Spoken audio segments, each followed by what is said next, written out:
Good evening, everyone. My name is Reginald, and I'm part of the Central Connecticut Democratic Socialists of America, especially the Eco-Socialist Working Group.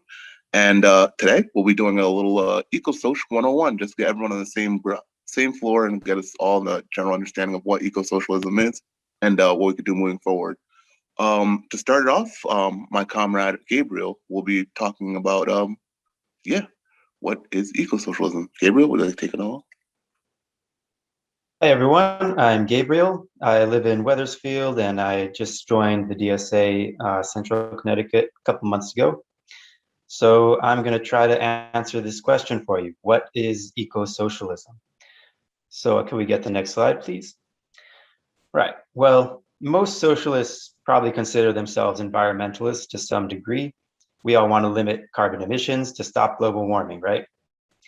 But it's important to recognize that climate change is only one of many interconnected ecological crises. So we have biodiversity loss.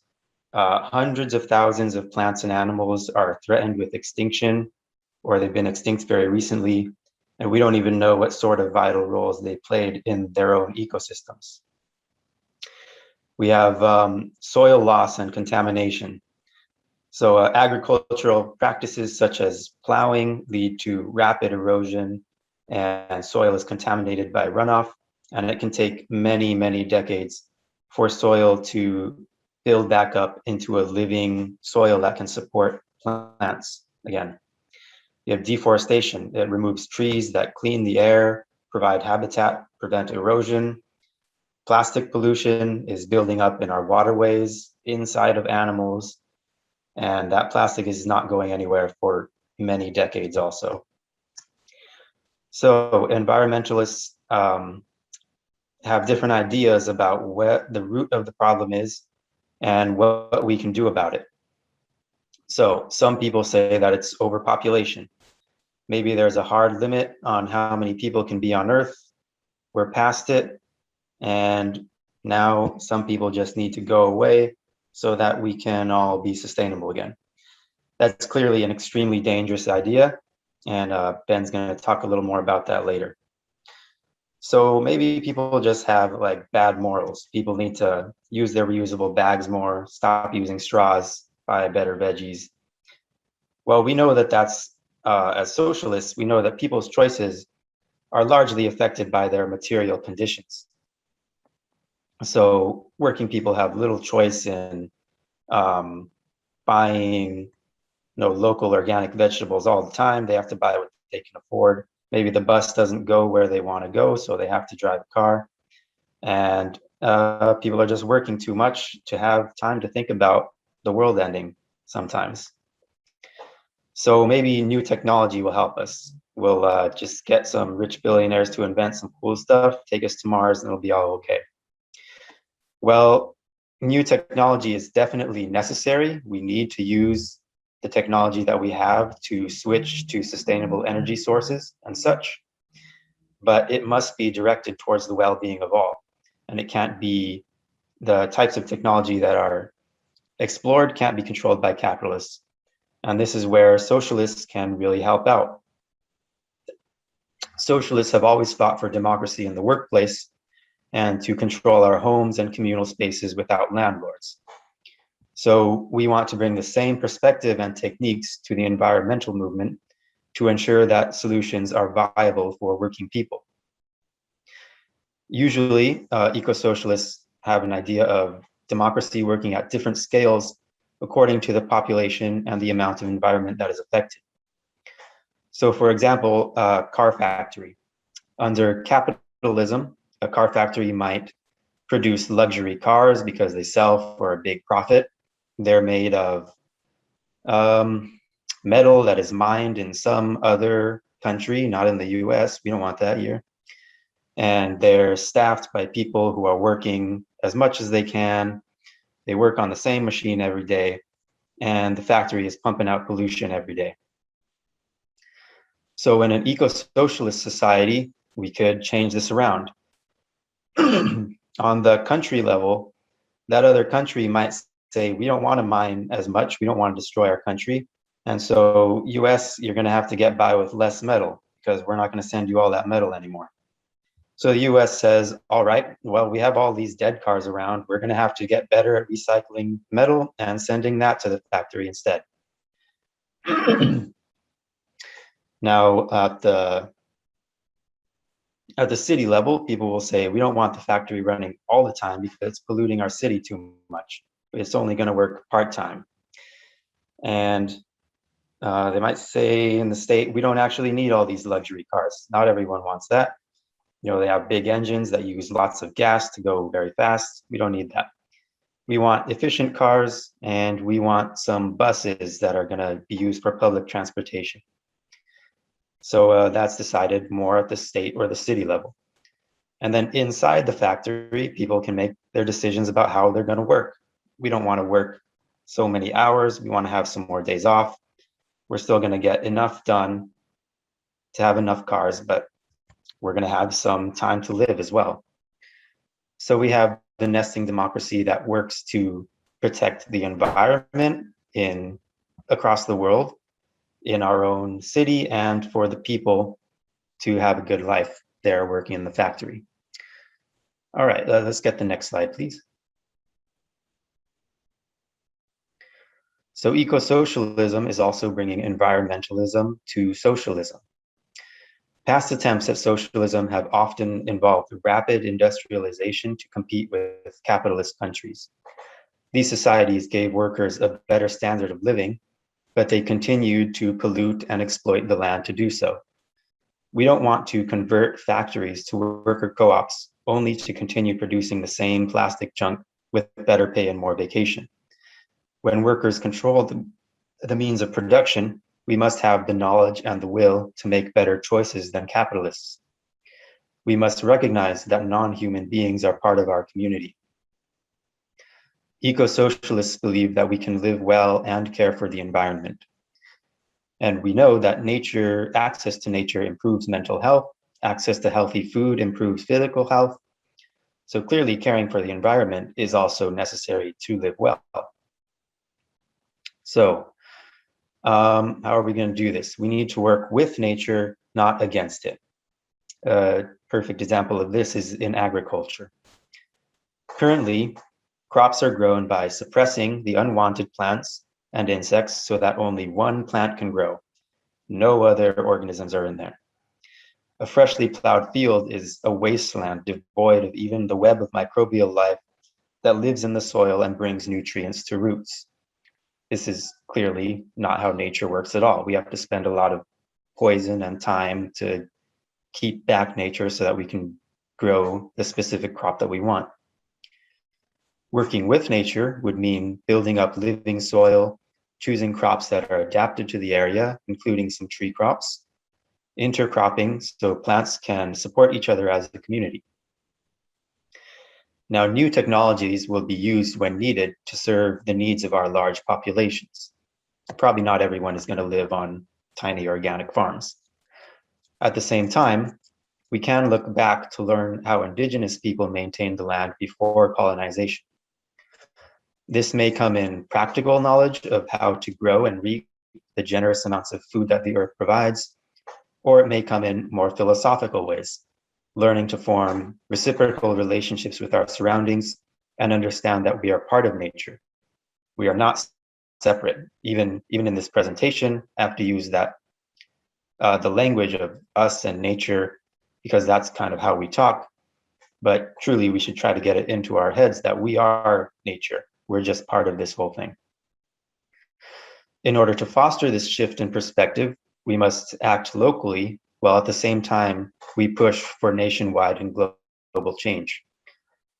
We must conserve the small semi-wild pockets that exist in urban areas, show people the joy of watching pollinators buzz on their native flower beds, so someday we can replace the landscaping of foreign plants that offer little benefit to local wildlife and only are good for the absent landlords who want the cheapest plants available. And we need to give people the knowledge and resources to grow food in containers, small yards, and community gardens that will eventually become community farms. All right, next slide, please. So we have a very nice shorter definition here. We spent a lot of time discussing this. Eco-socialism is dismantling our exploitative capitalist production process and remaking society to serve the needs of people and planet, not profit. I think we can also think of it in sort of three different ways what eco-socialism is. So for one, eco-socialism is a theoretical understanding that capitalism is incompatible with the finite nature of this planet, and that socialists must see the living world as more than just resources to serve our ends. Eco-socialism is a vision of the future, of a society in harmony with nature, where novel technology, indigenous knowledge, and democratic decision-making processes allow humans and non-humans to thrive.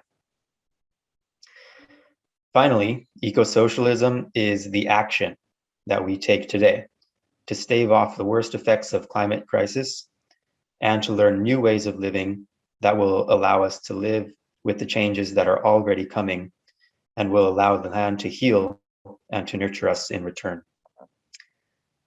And that's the end of my section. Next. Go for it, Reggie. It's back to me. And yeah, why eco-socialism? Peter, next slide. Well, I hope I don't have to tell you this, but capitalism is always bad. Why we say that. Capitalism demands unlimited production. Capitalism doesn't produce goods based on need. It encourages a situation where you produce a totally useless product and convince people to buy it. Consumers' lifestyles built off of this. Also, capitalism relies on unlimited consumption, encourages production of goods that damages easily, even though it's possible to produce them as long lasting, thus encouraging waste. Unlimited production and consumption requires unlimited resource exploitation. Thus, it is inevitable that capitalism will kill the planet. That's effectively what we say is why capitalism is always bad. We have a finite world, but it's pushing to capitalism is built on the basis that you build indefinitely on a finite world. It doesn't while it might work on a computer like theater or a computer system, it doesn't work in the world life. We have finite amount of things and hard limits on products, and yeah, capitalism doesn't acknowledge that. It just used and used and used until it's depleted. Peter, next slide. Yeah, and we also believe that liberal solutions are not enough. Liberal solutions center on profits rather than taking necessary steps to restore and conserve Earth's ecosystems. Examples are, well, most of the time it's just taxes, be it a greenhouse tax, whatnot. They are good. They do curb a little bit, but they don't do enough. There's no vision in it. All it does is say that you're doing this much damage. Here's how much you have to pay. It doesn't really answer the question of how do we stop this damage. It doesn't really put a stop. It doesn't even ask for a stop. It asks for money in regards for sins. It's effectively playing for you pay Earth. You give a little bit of Earth. You could do whatever you want. So yeah, next slide.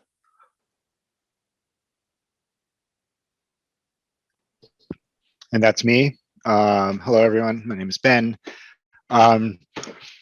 So eco-fascism, kind of a big term that some people might not be familiar with.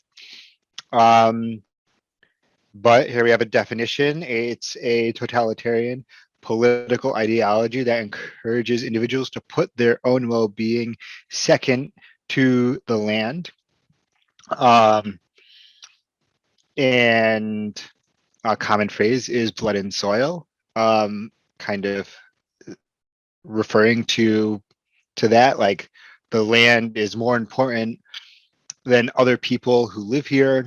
You know, the Nazis would use that to say, like, the Jews and the non-Aryan race has like polluted this land, and there's overpopulation in this area, and we need to exterminate these people and bring the land, because that will bring the land back to a healthy, desirable place. And obviously that is a pretty terrible thing. It's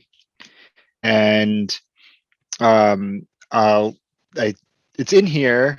There was some discussion whether it made sense to have ecofascism, but I think it's really important to know that as you're learning about environmentalism, it could be really easy to be like pessimistic and feel like you're like there's nothing we could do, and maybe you think that, you know, this issue is all of these people. Well, so then where does that lead us, you know? Like as we have islands that are going to be covered in water, and all of our coastlines and everything, there's areas that are going to become more densely populated. As somebody who works in agriculture and tries to stay up to date on a lot of this stuff, it's my belief that it's my understanding that we can grow enough food, we could supply enough food. Even right now, we throw massive amount of food away, and people are going hungry, and that's the current system. So, not that we should continue on with the current system, but we're throwing away a lot of food, and we can feed a lot more people than we currently are. So, next slide.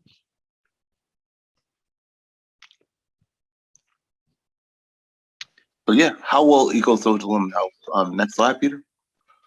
Broadly speaking, policies we have and subsidies, public power, community farms, pantries, and Green New Deal for public school. But when we hone it down to in Connecticut, what it would look like. Peter, if you could show the next slide. Here's some stuff that we're actually doing. We're Remington Woods. We're doing preserve Remington Woods. We're kill the Killingly Power Plant nationally. Green New Deal for public schools, and stop Line 3. First off is Remington Woods, and Remington Woods is a 422 acre forest with the 23 acre lake being inside of it. That's about to get demolished. We make an office park by DuPont, as in they want to make two, the 100,000 square foot offices. Yeah, parking lots, commercial flex buildings, yeah, so on and so forth, hotels.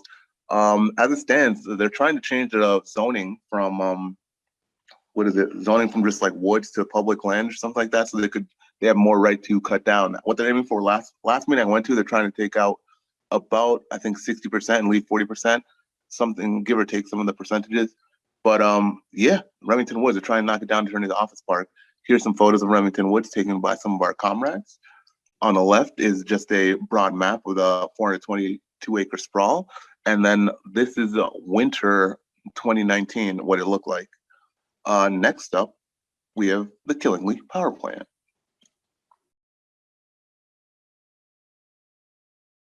Hello, everyone.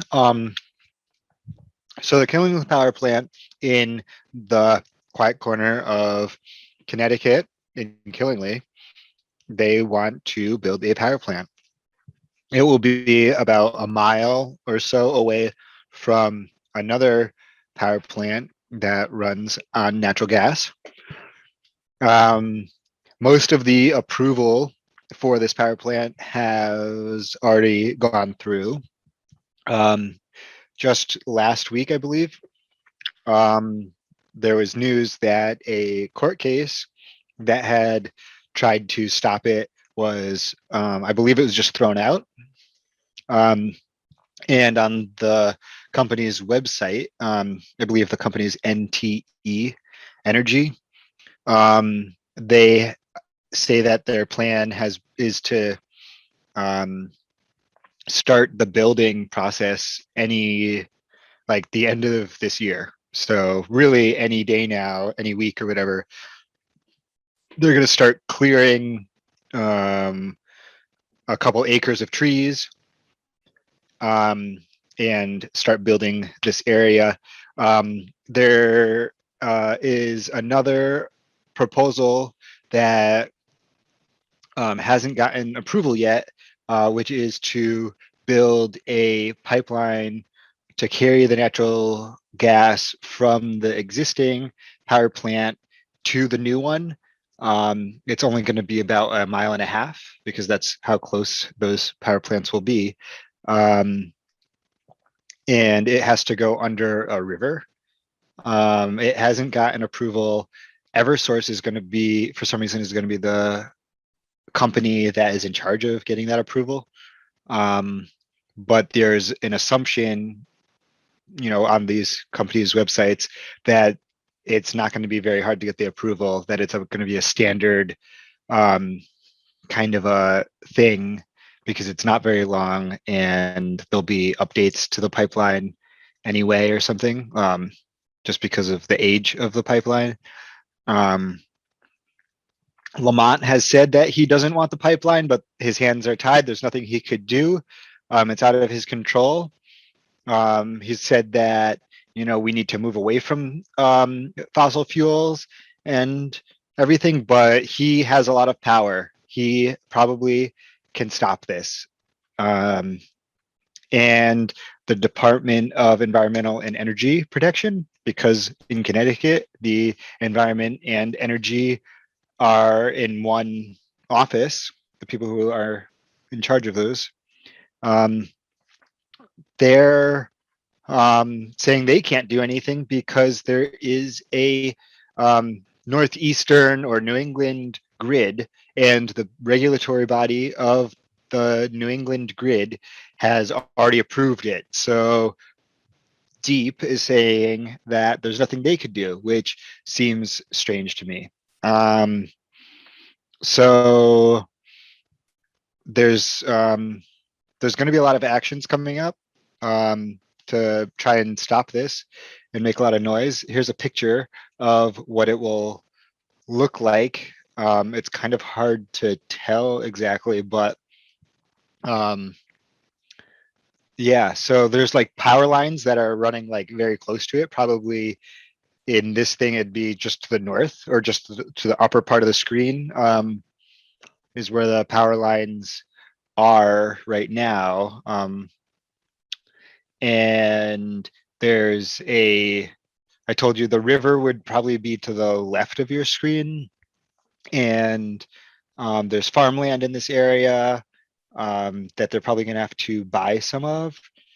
And there is a land trust property, probably to the bottom left corner of your screen. And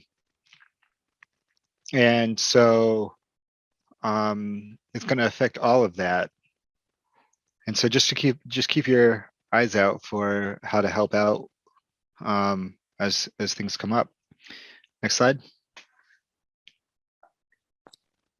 Okay, so this is my part. Hi, I'm Pete. I'll be talking about the Green New Deal for public schools. Basically, what that is that this is the national DSA is working on this. We're helping out New York legislator Jamal Bowman as he put a proposal into the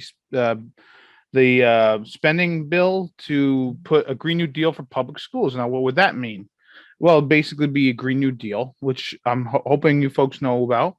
Basically, what they want to do is rebuild infrastructure and make it with green and union jobs and have just get it going. And so the section Jamal Bowman's working on, because he used to be a principal, is for public schools. And basically, it would be a $1.4 trillion spending or new funding over 10 years. It would ensure that all public schools run on 100% renewable energy. It will fund 1.3 million jobs per year.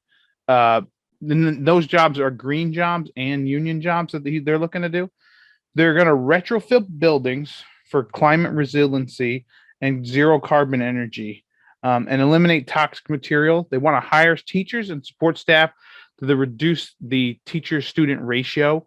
And how this is going to work, if folks are kind of skeptical about the whole thing because they're wondering, like, the big schools, especially like in Connecticut, we do have a big gap between like where the really good schools are because of the rich folks being there with all the property taxes versus other schools like in more urban areas. They have a social vulnerability index that helps make sure that the most vulnerable schools will get funding, and that usually we get funding first. So this is something that we've been working on nationally with the labor working group as well, and even national DSA, as we are trying to get folks to sign the petition to get our legislators right now. As of right now, I don't think there's any legislators in Connecticut that have signed on to the, or no, I think maybe Blumenthal potentially. Anyways, there's not a lot of legislators that have signed on to the Green New Deal for public schools. So we're trying to pressure some of our politicians to sign on to it. And now we have a quote from Jamal Bowman: as we deal with the devastating climate crisis caused by decades of unchecked corporate greed, we need to center our children and their future. The Green New Deal for public schools represents the level of school infrastructure investment that is urgent and necessary to heal the harm from decades of disinvestment, redlining, and cycles of poverty and trauma, particularly for Black and brown children. And that's pretty much it. Reggie, you want to finish us off? Yeah. Now we'll be showing you some ways you could get plugged in. Peter, you have I think the next slide shows it. Yeah. If you want to, this is brought to you by DSA. So if you're enjoying DSA, next is if you want to sign to the Green New Deal for public schools. I think Ben also mentioned he had something he wanted to talk about, but we also have a rally happening next week in Bridgeport, or this week in Bridgeport, in regards to Remington Woods. Ben, what do you want to continue about the? Yeah, I just wanted to mention that on the 30th of this month, there'll be a rally and at the state capitol to call an end to environmental racism. There'll also be a big, we'll also be talking about the Killingly Power Plant speakers, a small march. Come join, it'll be fun. Yeah, and with that, I think we are complete. If you have any questions, we would be questions, comments, conversational pieces. We'd love to take any of them.